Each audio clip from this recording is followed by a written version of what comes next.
Débora, se eu começar a estudar do zero agora, eu consigo, em novembro, garantir a minha aprovação no Einstein, em novembro de 2024? Garanto para você que sim. Débora, mas eu estou no ensino médio. Eu também consigo? Consegue. Direto do terceiro ano, sem a menor dúvida, tá? É até muito mais fácil para você. Débora, eu estou no cursinho há 2, 3 anos e não consegui até hoje. Você está me falando que é possível? Te garanto. Não só estou falando, eu garanto que sim. É possível. Débora, eu estou há 5 anos, 10 anos sem estudar. Se eu começar do zero, você está me falando que garante que eu consigo aprovação em 2024, em novembro? Sim, é isso que eu estou te falando. Só que é óbvio que você vai ter que ter um plano de ação para isso. Não é só sentar, estudar aleatório ou esperar chegar dia 2 de novembro. Precisa ter um plano. Sério? Ok? E eu vou mostrar para vocês esse plano aqui agora nesse vídeo. A primeira coisa que você precisa saber é que o vestibular do Albert Einstein, quem prepara é a Banca Vunesp. Você sabia disso? É a primeira coisa que você precisa saber. Tá, Débora, mas que diferença que faz? Total diferença. Por quê? Se eu souber quem faz a prova, eu preciso aprender sobre essa prova. Não basta eu aprender matemática, física, química, biologia, eu tenho que aprender também sobre a prova. Muitos dos alunos, dos 7.600 candidatos que prestaram esse vestibular, eles sabiam muita coisa sobre conteúdo. O que eles não sabiam? Eles não sabiam sobre a prova. E essa é a sacada, este é o diferencial de quem entrou na lista dos 540 convocados e de quem não entrou. É verdade. Certo? Então, é muito importante você sacar essa. Peraí, a Banca Vunesp faz a prova, eu preciso entender como funciona. Vou explicar para você aqui. A Banca Vunesp é uma empresa, ela prepara 40 vestibulares de medicina por ano e o Einstein é uma delas, ok? Só que os vestibulares, eles são diferentes. Então, só para você ter uma noção, a Vunesp prepara Einstein, mas também prepara Santa Casa, ABC, FMJ, Unesp. Débora, então são todas iguais? Com certeza não. Cada prova é uma prova, cada prova tem sua característica. É que o nosso foco aqui é Einstein, por isso estou falando dele para você. Então, olha só, a prova do Einstein é uma prova que, na verdade, é um vestibular com 3 provas. Eu tenho uma prova objetiva de 50 questões, eu tenho uma prova dissertativa de 5 questões e tenho uma redação. Eu preciso entender isso. Tá, Débora, isso eu sei. Tá, mas como que eu priorizo? Por onde eu começo? O que eu priorizo? O que vale mais? O que vale menos? O que eu tenho que estudar? Sabendo que é a Banca Vunesp, você precisa ter um plano de ação para passar. Então, eu sei que eu tenho 3 avaliações. Olha só, gente. 50 questões objetivas do Einstein valem 50 pontos. 5 questões dissertativas valem 30 pontos. O que a faculdade está me falando? Que as questões dissertativas têm um peso mais significativo. Ela vale mais. Por quê? 5 questões valem 30 pontos. 50 questões valem 50 pontos. Peraí, então se eu resolvo, se eu garanto, se eu gabarito 5 questões, eu quase que atinjo 50 pontos que valem 50 questões. Então, então, Débora, eu faço só dissertativa? Não, não é isso que eu estou falando.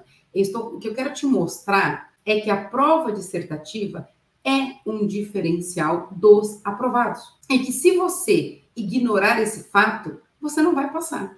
É isso. Então, beleza. Eu tenho que priorizar as questões dissertativas e a redação. Aí, a grande sacada, eu sempre falo aqui no canal, no Instagram, nos meus conteúdos, que eu preciso de 3 pilares para garantir minha aprovação em qualquer faculdade que a Banca Vunesp prepara. Débora, quais são esses 3 pilares? Vamos focar nesses 3 pilares aqui para o Einstein. Primeiro pilar, conteúdo base da prova. Eu preciso saber quais são os conteúdos base que é certeza que estarão na minha prova do Einstein. Conteúdo de matemática, de física, de química, de geografia, de biologia, de gramática. Eu tenho que saber. Débora, é possível prever? Sem a menor sombra de dúvida, sim, é possível prever. Então, isso a gente chama de conteúdo base, que é o nosso coração da prova. Eu tenho que saber quais são e eu tenho que dominar.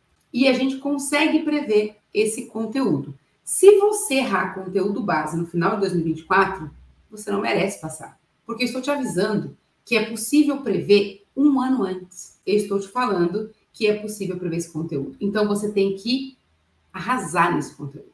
Você tem que estudar esse conteúdo, tem que entender como funciona, como cai a linguagem, fazer diversos exercícios, fazer simulado, tudo para você garantir essas questões.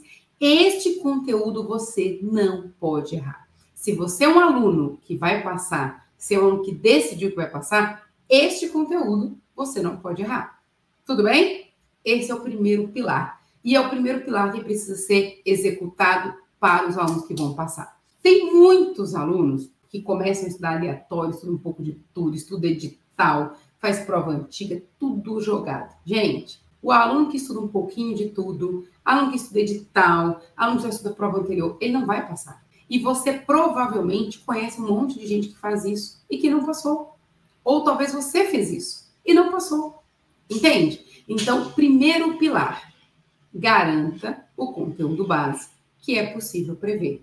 Ok? Garanti, dominei, consigo fazer, chegou a questão, eu mato ela tranquilamente. Ok.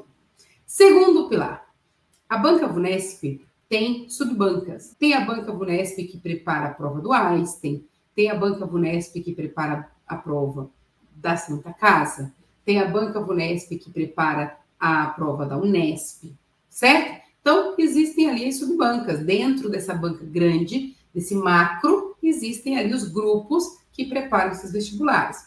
E de acordo com o critério da faculdade, o que a faculdade procura, qual que é o perfil, a prova é elaborada. E existem alguns conteúdos que eles são preparados de forma proposital para selecionar um perfil de candidato. A gente chama isso de conteúdo específico, segundo o pilar. Existem alguns conteúdos, alguns formatos de conteúdo que são específicos da prova do Einstein.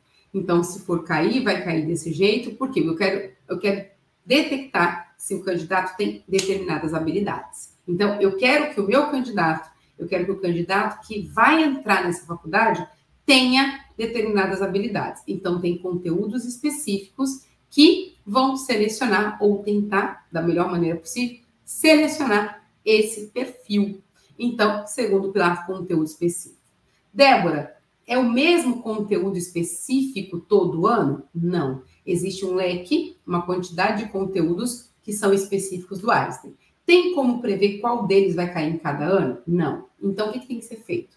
Esse leque de conteúdo específico nós temos que dominar. Por quê? Independente de qual será cobrado naquele ano, eu domino. Então, por que esse segundo pilar é tão importante? Porque eu filtro. Eu tiro o que não me interessa, garanto só o que me interessa e trabalho em cima disso. Ok? Então, é muito importante a gente entender isso. Então, a gente filtra só o que é da minha prova e faço isso. Treino, executo, faço exercícios, simulados em cima disso. Beleza? Débora, mas eu vou fazer 2 provas. Aí você precisa fazer o quê? Conteúdo específico das 2. Eu estou focando aqui no Einstein porque o nosso objetivo é falar sobre essa prova. Tudo bem? Beleza. Débora, e o terceiro pilar? Gente, a aprovação é um tripé. Eu preciso colocar essas 3 peças alinhadas para que a gente tenha aprovação. Se eu tirar uma delas, eu não vou passar. É importante eu entender. Então, se eu tirar conteúdo específico, eu não vou passar. Se eu tirar conteúdo básico, impossível. Se eu tirar esse terceiro, impossível. Qual que é esse terceiro pé aqui do meu tripé? Critério de correção das provas dissertativas e redação. Critério. Porque olha só, o que muita gente acredita é que, não, eu sei a matéria, eu respondi o que estava perguntando, então eu atingi a nota máxima. Para quem já prestou vestibular do Einstein, sabe que não é assim que funciona. Do Einstein, da Unesp, todas as outras, tá? Existem critérios de correção do que é aceito, do que não é aceito, do que pode, do que não pode. E depende de uma série de coisas. Depende da âncora da questão, depende do comando da questão, depende da intenção da questão, como eu ancorei aquilo. Poxa, mas eu pego meu espelho e a resposta é a mesma. Tem critério de correção aí. Então, você provavelmente perdeu 1,5 ponto dentro do critério. Débora, mas nós estamos falando de 1,5 ponto. É 1,5 ponto no Einstein nós estamos falando. E esse 1,5 ponto, ele é mais do que suficiente para você ficar fora. Agora, imagina o seguinte, vamos supor que você domina a matéria para gabaritar, só que você não conhece o critério. Então, ao invés de atingir a nota 30, que é a soma, né, das 5 questões, porque cada questão vale 6 pontos, 6 vezes 5, 30 pontos. Só que se você perder 1,5 ponto em cada questão, você vai tirar muitos... Olha só, Débora, eu só perdi 1,5 ponto por conta do critério. Perde 1,5 ponto em 5 questões. Para onde vai a sua nota? Então, aquele aluno que conhece critério de correção, ele está muito na sua frente. Muito. Porque é só 1 ponto, só 2 pontinhos. Débora, tem meio ponto? Não, né? Não tem meio ponto no Einstein. Mas 1,5 ponto representa um valor muito significativo dentro da sua nota. E aí a gente consegue perceber, né, que a nota do primeiro aluno para o 540, que vai ser convocado ali para a minha entrevista, a nota faz pouca diferença. Da mesma forma, então olha só, se tem pouca diferença entre os primeiros 540, imagina assim, se 1,5 ponto não te coloca para fora. Então, critério de correção é um fator decisivo. Se você não conhecer, se você não souber, você vai patinar anos e não vai conseguir essa aprovação.